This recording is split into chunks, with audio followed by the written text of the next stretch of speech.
Hi, everyone. Welcome to another Journalist Toolbox training. My name's Mike Reilley, your trainer once again. Before we get started, I wanted to remind you that JournalistsToolbox.ai is a great resource for you. It is free, it has all kinds of tools on AI and other useful resources for journalists. This one's the image creation and editing page. It's got some training videos in it. And down here on the right-hand side, you'll see the link to our newsletter and also more than 100 training videos on this right rail, of which one you are watching right now. You can also get training. You can contact me about getting training for your newsroom. And also, please support our sponsors. Reilley app has been a longtime sponsor of Journalist Toolbox AI. So let's go ahead and get started. Today's training is about some of the updates to Google. This is part of a two-part series. I'm going to start with Google Fact Check Explorer and Google Search. Google Fact Check Explorer has been around for a few years, but it has made some updates in the fall of 2023 that are pretty significant.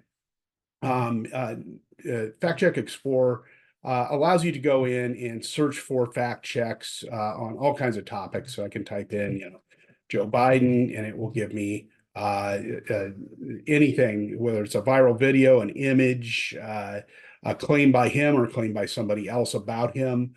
And it'll link off to the fact check, and you can go in and see what that fact check's all about. It's very valuable for social media editors. If you're thinking of linking off to someone's story, run a few keywords through here, and you can see the fact checks pop up, and you might think twice about using that story for any linking or any research involved. Well, in the fall of 2023, they added in this little interface here. Search by image. I was one of the beta test users for it. You also have multiple languages you can look at. They're all listed here. But it has this search by image feature in it. Now, it's not like Google image search, images.google.com, where you can reverse image search everything. This will only tie you to an image that has been fact-checked by one of these fact-check organizations, and they're all listed under the About page in the upper right-hand corner of the interface. So what you can do is you can drag a image in there, and it'll match up any recent fact checks about that image. This is a common occurrence on social media. This is a fake photo of Palestinian children placed in cages by Israelis. It is a fabricated photo. It uses AI and is completely doctored. It's been floating around on Twitter. This is an example of one. Well, I can take this image, I can download this image, or get the URL to it if you don't have download capabilities for some reason. And you can take this image, and I've got it out on my desktop here, and I'll just drag it over, and you can drop it into this little area here. You just have to punch it, and you can drop the image here, or drag and drop the image here, or put the URL in up above, either way. And up pops Snopes, some of the India Today was all over this as well. Has done a fact check. All of these have done fact checks. Newsmobile or News Mobile, excuse me, has done it as well. There's other memes in here too. Here's the one as well. It's been used before, this meme as well. Which is often the case, these false images have been used many times over the years to misrepresent multiple breaking news events. So you can go in and see these for yourself. You can also still take reverse image search. Just go to images.google.com like I've got here. And you can take a photo. This is one of the Hurricane Sandy street shark. Some of you might recognize this photo. It's also been used in many other hurricanes as well. Completely photoshopped, and you can just take and drop it in here. That's if you want to find out the origination of where an image came from. And you can go back in time here and look through and see where this image has been published before. Find image source is the best way to go for that. Although a lot of them pop up here, and you see the fake image here, but find image source will allow you to really dig through and go back in time and find those matches. So those are some of the changes to Google Fact Check Explorer. I thought it was a pretty significant thing to bring up. This is a tool I use quite a bit. If I'll see a claim or see something online before I tweet it, oftentimes I go in here and look around and see, God, is there something about this image that doesn't look quite right? Or is there some claim in a story that doesn't look quite right either? And you can go in and fact check them. So that's Fact Check Explorer. And on our handout, I give you a link to Fact Check Explorer, the example tweet, and the example image if you want to practice with this yourself, or maybe train your staff on it, something like that. We also have a little section here called Claim Review, where you can go on and make a claim on fact checking others. And you can add it to your website as a WordPress plugin as well. Really, really cool. So that's another feature Google had added in there. The other thing I wanted to show you, it's a little lower on this handout, is some of the new features in Google search.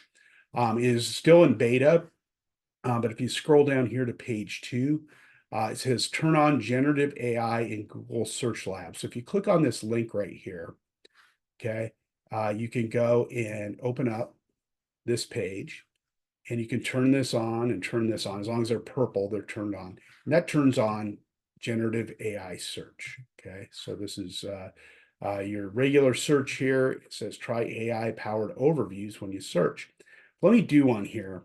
I'll do one gross domestic product of third world countries, which is an antiquated term, but I'm using it for a reason here. So bear with me. If I have my AI search turned on, you'll see my Google search result looks much different than what we used to have in the past.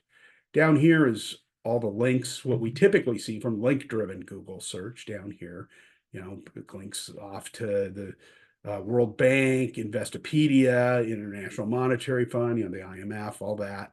But up here, it's giving us a Gen AI generated result.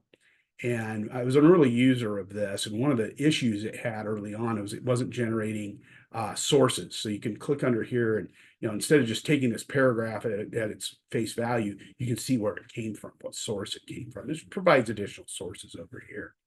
Which is fantastic. So you can now get answer-driven search, and this is the direction search engines are going. More answer-driven search rather than oh, here's some links, you can go look it up yourself. The other thing generative AI does is right down here at the bottom. It says, okay, if you're asking about this, then what about that? It gives you some additional prompts. Some additional search prompts that you can go in and, okay, well, I want to really, notice it corrects me. It says emerging and developing countries. That's the other thing it does. That's why I did third world countries. It actually goes in and corrects me in the search. And if you saw when it first popped up, it corrected me as well.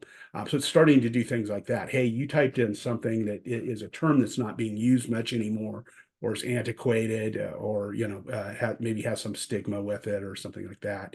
The connotations with it aren't positive. So it tells you that and corrects you, and that can be helpful. If you're writing about a topic, you want to be using the correct language. So it'll stop you and kind of tell you. So I'm digging down now. I've got my original search up top, but now my second level search is down here, and I can keep asking follow-ups. It keeps generating more follow-up questions, and it also retains my original search links down here that, if you just want to go in and search for the regular links, that's fine as well. You can turn this off if you want to, if you're tired of generative AI search and just want link-based search, you can. But eventually Google will move to that more answer-driven search experience, which is what you're seeing here by having this turned on. As long as this is purple, you will have that Gen AI-driven search. This handout that has all these materials on it, you can find it online at bit.ly/Google Updates 24.